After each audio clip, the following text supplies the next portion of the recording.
How's it going, everybody? It's Chris from the Super Fun Time Pony Show.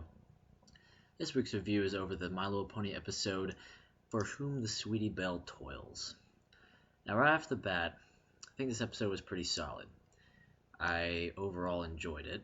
So, what did I enjoy about it? Well, never been a huge fan of the Cutie Mark Crusaders, but I think this episode is probably pretty close to my favorite Cutie Mark Crusaders episode. That's not saying much, but it's worth something. Um, Sweetie Belle was pretty much the main focus of this, and she's probably my second favorite of the Cutie Mark Crusaders. But I don't hate any of them, so it's fair game for this episode. Um, so first thing I want to talk about is the conflict with this episode.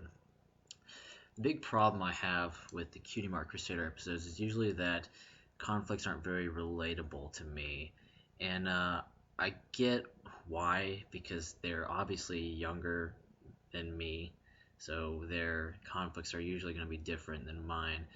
But I've always kind of never really thought that even when I was around that age, I would never react sometimes the way they do to certain situations.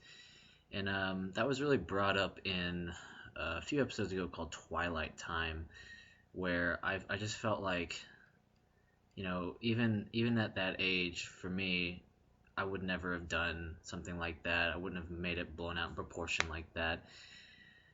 In contrast, however, I think this episode's conflict is not necessarily relatable to me, but I can see where Sweetie Belle is coming from. Um, the the conflict of the episode is basically that she's being outshined by Rarity, her older sister. And I do have an older brother, but I don't really ever think he outshines me or anything, so I don't. Yeah, I can't really relate to that. But I think younger siblings usually have a similar reaction to how Sweetie Belle did, so that's something going for it. I was totally, it was totally believable to me until she like kind of got revenge on Rarity. You know how she messed with the dress after that. Like pure evil. I don't know. I was riding along with the conflict. I was like, yeah, Sweetie Belle is kind of pissed off because Rarity stole the show, as it will. But then instead of actually talking to Rarity about it, she just kind of is angry and doesn't tell Rarity why, and instead decides to sabotage her. I've always been a proponent to conflicts that could be easily avoided with just a little more communication, and I think this is one of those instances where if Sweetie Belle had just talked to Rarity a little bit, this episode probably would never happen because there would be no conflict. Because Rarity could have just told her side of the story, and the whole thing would have been resolved. But that would have been a very interesting episode. Now, would it? I'm drinking a whiskey sour, by the way. If you haven't tried it, it's really great. It's probably like 1 part whiskey, 2 parts sour mix, a couple of ice cubes. It's good stuff.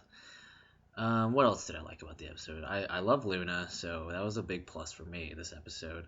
I do like the idea that Luna visits ponies in their dreams and kind of helps them with their internal conflicts and stuff. We saw that in Sleepless in Ponyville. I think that's what it's called. The one with Scootaloo. That was in my top 10, I believe. So yeah, I like that concept.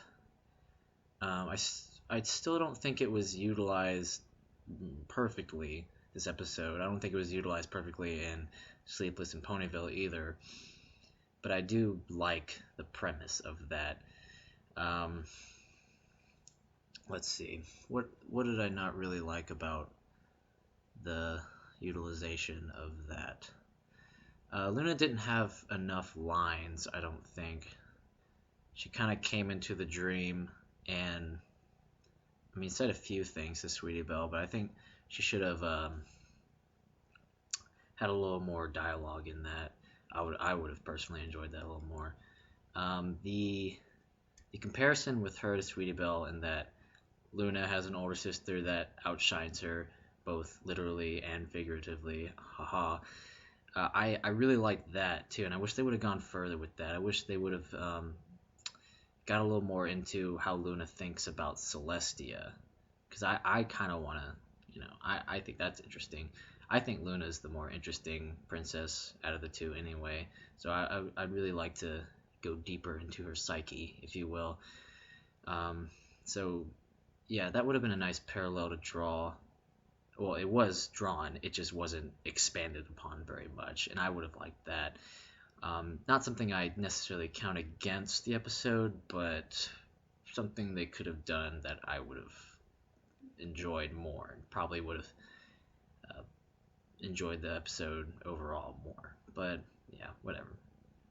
Um, so yeah, Luna visits Sweetie Belle in her dreams and basically tells her that there's two sides to every story, and that's a fair lesson to give, and it's never really been explored before on the show, so they're doing something a little new, I guess, which is a-okay in my book.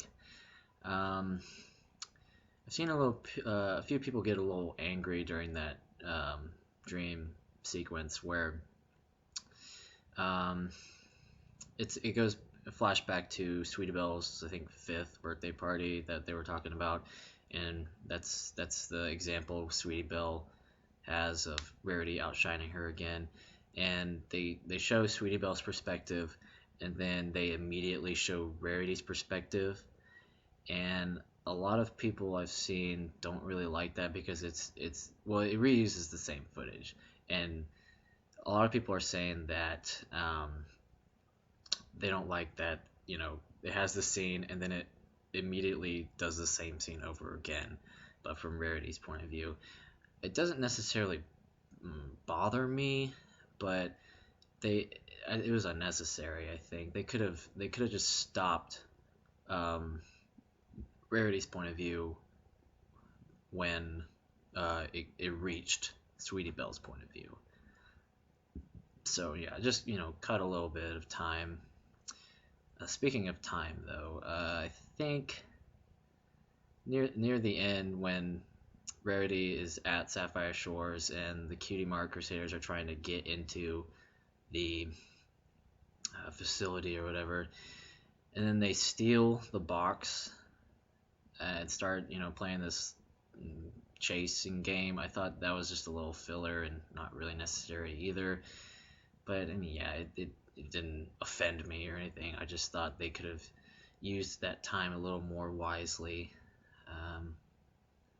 I don't really know how. I don't have a particular example or anything, but yeah, it just kind of was.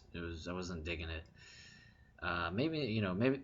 Well, first of all, I think that Sapphire Shores gets a little upset because Sweetie Belle's there, and Rarity could have just said, "Oh, that's my sister."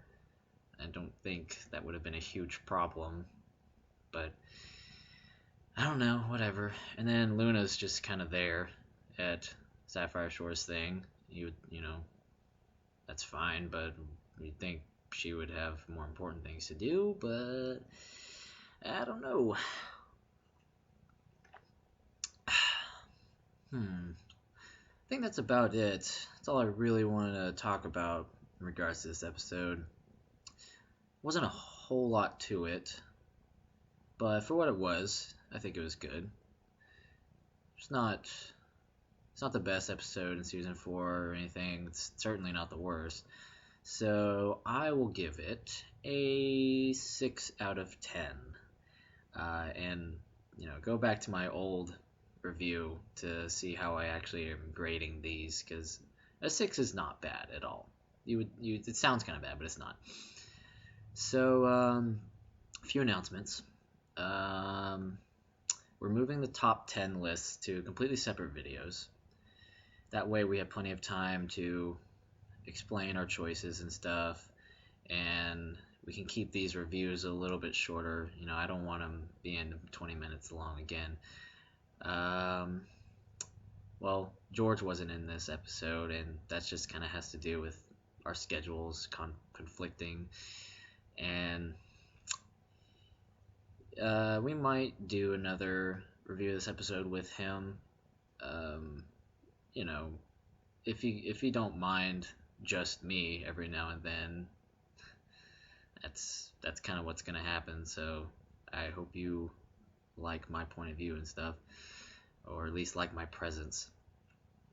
That's about it. If I forget anything, I'll just do another channel update. So thanks for watching, YouTube, and be sure to subscribe and like for more future episodes. And this is Chris from the Super Fun Time Pony Show, signing off.